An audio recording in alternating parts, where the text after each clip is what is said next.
গত ৬ October Bangladesh cricket বোর্ডের যে নির্বাচনটা হয়েছে সেই নির্বাচনটা ছিল একেবারে ত্রুটিপূর্ণ এবং এখানে হস্তক্ষেপ ছিল, সরকারি হস্তক্ষেপ ছিল এবং বিতর্কিত, এবং যে পন্থায় নির্বাচন হয়েছে এটা একেবারে অবৈধ পন্থায় নির্বাচনটা অনুষ্ঠিত হয়েছিল। সুতরাং এই নির্বাচনের এগেনস্টে কিন্তু আদালতে মামলা আছে।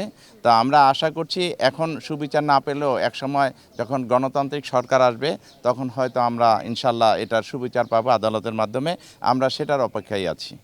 ১ নম্বর। ২ নম্বর জিনিস আপনি যেটা বললেন যে গতকাল যে সাংবাদিকদের যেভাবে হেনস্থা করা হয়েছে বা তাদেরকে নিষেধাজ্ঞা জারি করা হয়েছে, এটা বাংলাদেশে স্বাধীনতার পরে কোনো ক্রিকেট বোর্ডের যত ব্যক্তি ছিলেন বা যত ক্ষমতাধর প্রেসিডেন্ট থাকুক না কেন, কোনো দিনও এই ধরনের হঠকারী সিদ্ধান্ত কেউই নেয়নি।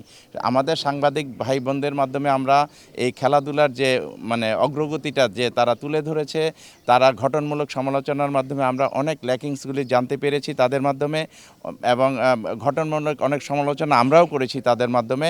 এবং তারা যে বাংলাদেশের ক্রীড়াঙ্গনকে কোথায় নিয়ে গেছে সেই ধারণাটা যদি তারা করতেন তাহলে হয়তো এই ধরনের সিদ্ধান্ত নিতে তারা কখনো সাহস পেতেন না। কিন্তু আজকে যেহেতু এটা অবৈধ বোর্ড এবং তাদের কার্যক্রম প্রত্যেকটাই কিন্তু অবৈধ, তাদের ভিতরে কোনো কোড অফ কন্ডাক্ট নেই, এক একজন এক এক রকমের কথা বলে তারা প্রতিনিয়ত বেফাঁস মন্তব্য করছে এবং ক্রিকেটকে কলঙ্কিত করছে।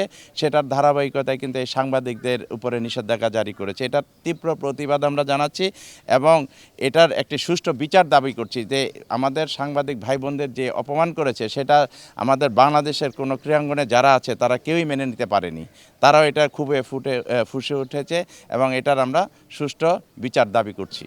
প্রকৃতপক্ষে ক্রিকেট বিশ্ব এখন দুভাগে বিভক্ত হয়ে যাচ্ছে, এটা আমরা দেখতে পাচ্ছি। তবে আমরা আশা করেছিলাম খেলাধুলা বা ক্রিকেটাঙ্গনে কোনো রাজনীতি থাকবে না।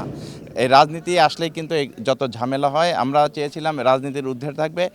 যদি রাজনীতিটাই থাকতো সারা বিশ্বে তাহলে Olympic, football, FIFA world cup কোনো কিছুই কিন্তু অনুষ্ঠিত হতো না। কারণ বিভিন্ন দেশের ভিতরে যে বৈরী সম্পর্ক, তারপরে খেলাধুলার স্বার্থে কিন্তু তারা বিভিন্ন দেশে খেলতে যায়। এখানেও এটার আশা করেছিলাম, কিন্তু সাম্প্রতিককালে কিছু ঘটনায় বাংলাদেশকে সমর্থন জানিয়ে পাকিস্তান যে ভারতের সাথে শুধু না খেলার সিদ্ধান্ত নিয়েছে, এটা তাদের ব্যাপার এটা। তবে বাংলাদেশ ক্রিকেট কূটনীতিতে, বিশেষ করে ডিপ্লোমেসিতে অনেক পিছিয়ে আছে। কারণ যে সিদ্ধান্তগুলি আরও সুন্দরভাবে নিতে পারত, এত জটিলতা হতো না, সেটা কিন্তু বাংলাদেশ এখন বর্তমান ক্রিকেট বোর্ডের কর্তারা বা ইন্টারিম গভর্নমেন্টের উপদেষ্টা নিতে পারেনি। কারণ হলো আমরা চেয়েছিলাম যে যেহেতু এটা আইসিসির ইভেন্ট এবং আইসিসিকে যদি এই কমপ্লেনগুলি জানাতে হতো, আমাদের সিকিউরিটি ইস্যু, মুস্তাফিজ ইস্যু, বিভিন্ন ইস্যুগুলি যদি তুলে ধরা হতো, সেক্ষেত্রে আইসিসি কিন্তু আমাদের শ্রীলঙ্কাতে ভেন্যুর ব্যবস্থা করে দিত।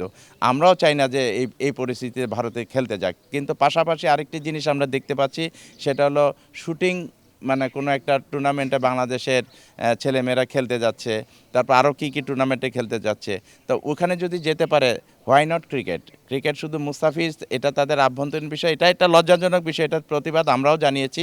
কিন্তু সব জিনিস মিলে আমাদের এই রাজনীতিটা আমার ভালো লাগেনি। আমরা চেয়েছিলাম সুষ্ঠু বাংলাদেশের দামাল ছেলেরা এই শ্রীলঙ্কাতে হলেও যাতে বিশ্বকাপটা খেলে।